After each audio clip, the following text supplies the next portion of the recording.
The Mongol Empire was one of the most powerful empires in history, larger than the Roman, Arab, and Ottoman empires. Its armies considered themselves the descendants of bloodthirsty wolves.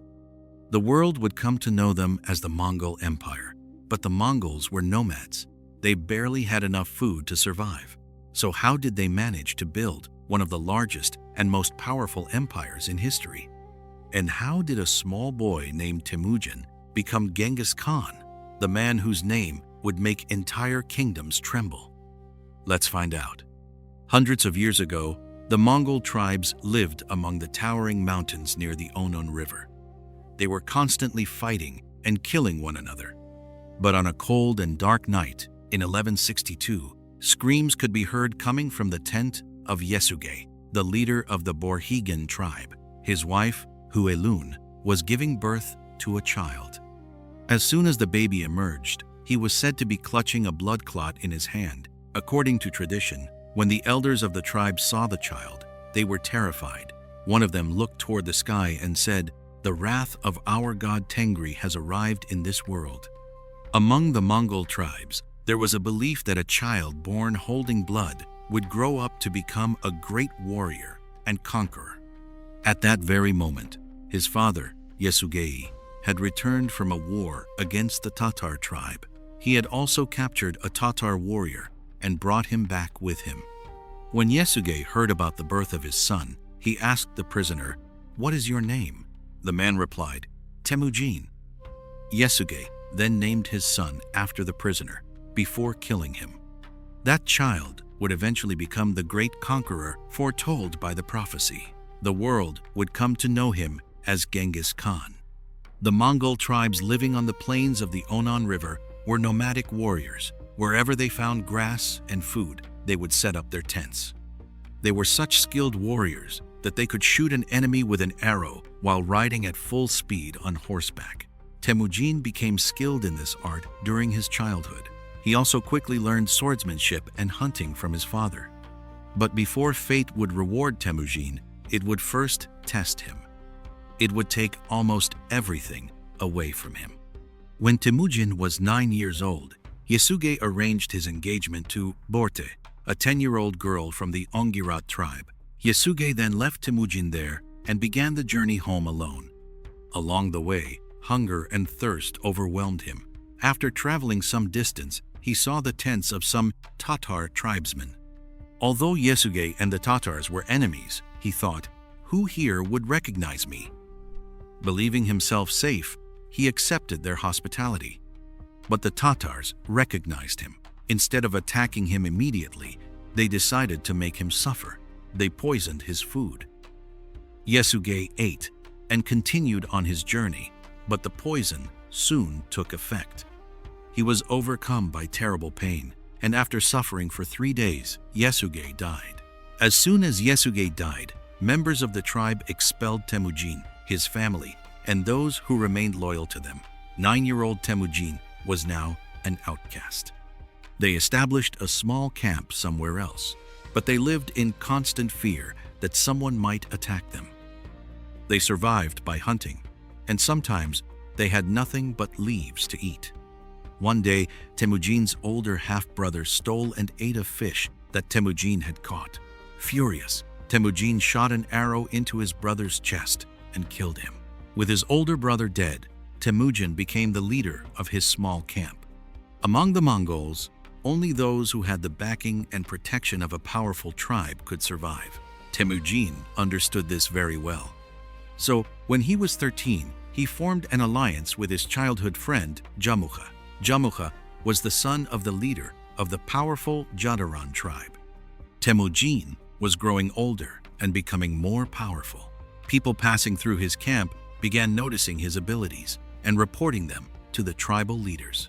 One of those leaders became worried that Temüjin might eventually challenge him for leadership, so they decided to eliminate him. They attacked Temüjin's camp, captured him, and took him away.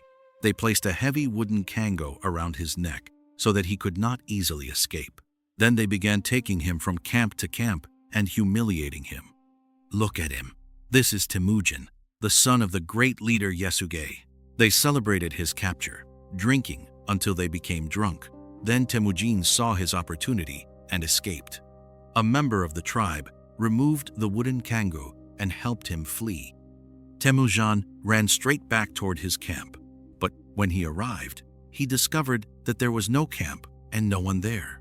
His family had moved because they feared another attack. But Temüjin was an expert tracker, just like many Mongol warriors. He followed the tracks left by their horses until he finally reunited with his family. Their new location was safer from enemies, but food was scarce. Sometimes they survived by eating tree leaves and even rats. If they wanted to survive in the future, they needed to increase both the size of their camp and their strength. That was why Temüjin set out to marry his fiancée, Berte. Temüjin had almost nothing that would make Berte's father willing to give his daughter to him, but Berte's father honored the promise he had made to Yesugei. He gave his daughter to Temüjin and also presented him with a valuable sable coat as a wedding gift. Temüjin now had the beginnings of a stronger camp, but he needed the protection of a powerful tribe to defend it.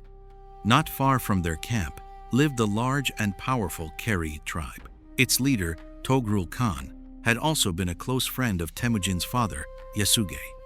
So, immediately after the wedding, Temüjin went to meet Togrul Khan. He presented him with the sable coat as a gift and asked for his help. Togrul Khan agreed.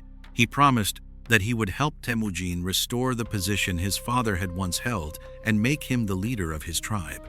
Temüjin left Togrul Khan's camp happily, dreaming of a better future. But only a few days later, while Temüjin was sleeping in his tent, the ground began shaking beneath the sound of approaching horse hooves. When he went outside, he saw a huge army from the Merkit tribe approaching to attack them. Temüjin immediately understood that they had come for revenge. The reason went back to an old incident. One day, when Yesugei was out hunting, he saw a wagon carrying a beautiful woman dressed as a bride. Her husband was pulling the wagon. Yesugei became obsessed with the woman. He attacked and abducted her. That woman was none other than Huelun, Temüjin's mother. Now the Merkit tribe had come to abduct Temüjin's wife, Berte, as revenge. Temüjin quickly sent one of his men to take Berte away, while he led the rest of his people in another direction, hoping the attackers would follow him instead. But fate had other plans. Temüjin escaped, but Berte was captured. Furious, Temüjin went to Togrul Khan and asked for his help. Togrul gave him an army of 20,000 warriors. Temüjin began searching everywhere for the Merkits. Along the way, Jamuka, his childhood friend, with whom he had once formed an alliance, arrived to help him with another 20,000 warriors. Now Temüjin commanded a massive force and began searching for his wife. They attacked the Merkits wherever they found them, hundreds of kilometers from his homeland, near Lake Baikal in Siberia. Temüjin finally spotted the Merkit camps. He waited until nightfall. Then, with his army, he launched a terrifying attack. The Merkit forces were shattered, and Temüjin rescued his wife. After this victory, Temüjin's name began spreading throughout the Mongol tribes.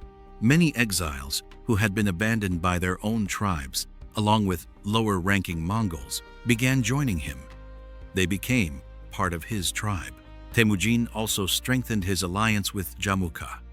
Once he had built a larger army, Temüjin attacked the Taichud tribe and forced them to submit. He was becoming more powerful every day. He had defeated 2 tribes and had begun leading both his own Borjigin tribe and Berte's Ongirat tribe. But as Temüjin's army grew, relations between him and Jamuka began to deteriorate.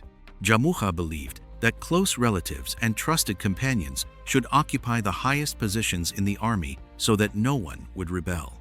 Temüjin believed that the most capable people should hold the highest positions so that the army would not suffer defeat. Their disagreement soon turned into open hostility. Jamuka had a huge army, and many tribes were under his influence. But Temüjin wanted to test the loyalty of his closest followers, so he challenged Jamuka. A major battle took place between them at Dalan Balzut. Temüjin survived, but Jamuka captured 70 of his soldiers and had them boiled alive attempting to establish fear and demonstrate his power. Meanwhile, the defeated Temüjin continued attacking smaller tribes and bringing them into his alliance. His army kept growing. He also attacked tribes allied with Jamukha and incorporated them into his own forces. Eventually, Jamukha's allied tribes were defeated one after another, and they began accepting Temüjin as their new leader instead of Jamukha. Jamukha was left with only a handful of followers. Even they eventually became afraid of Temüjin and captured Jamukha, handing him over to Temüjin. The two men had considered each other brothers since childhood. For that reason, Temüjin refused to kill Jamukha himself. Instead, Jamukha was executed by his own followers. But Temüjin personally killed the men who had betrayed their own leader and handed him over. He said, "If they were not loyal to their own leader, how could they ever be loyal to me?" After Jamukha's death, there was no Mongol leader left who could challenge Temüjin. In 1206, Temüjin summoned a great council. The leaders of every tribe, both large and small, gathered together. They unanimously chose Temüjin as their leader and gave him the title Genghis Khan. And so, on the plains of the Onon River, the Mongol Empire began. Genghis Khan had united all of Mongolia under his rule. Now the protection of every Mongol had become his responsibility. But to the west of the Mongol Empire stood the Tangut Kingdom. Its forces frequently attacked tribes along the frontier, assaulted their women, and carried children away into slavery. For this reason, Genghis Khan launched a campaign against the Tangut Kingdom. But Genghis Khan faced a major problem. Unlike the Mongols, the Tanguts were not nomads. They possessed powerful, fortified cities, while Genghis Khan's experience had mainly been against nomadic enemies. So Genghis Khan adopted a new strategy. He launched small attacks against the Tanguts, raided their territory, then withdrew while gathering information. Then, in 1209, he fought them in an open battle and defeated them. Genghis Khan's army eventually reached the Tangut capital, Zhongxing. They surrounded the city and cut off its roads and water supplies.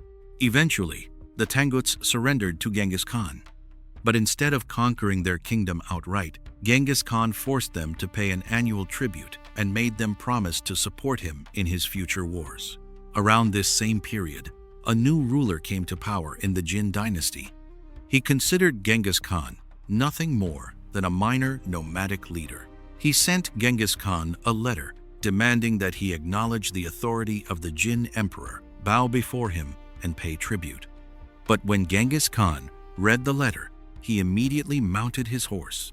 Among the Mongols, this was a sign that war was coming. In 1211, Genghis Khan invaded the Jin Dynasty. The Jin possessed a well-organized army, but Genghis Khan continued his campaigns. By 1215, Genghis Khan had captured the city that is now Beijing. Internal problems also weakened the Jin Dynasty, allowing Genghis Khan to continue attacking and capturing its cities. Eventually, in 1234, Ogedei Khan completed the conquest of the Jin Dynasty and incorporated it into the Mongol Empire.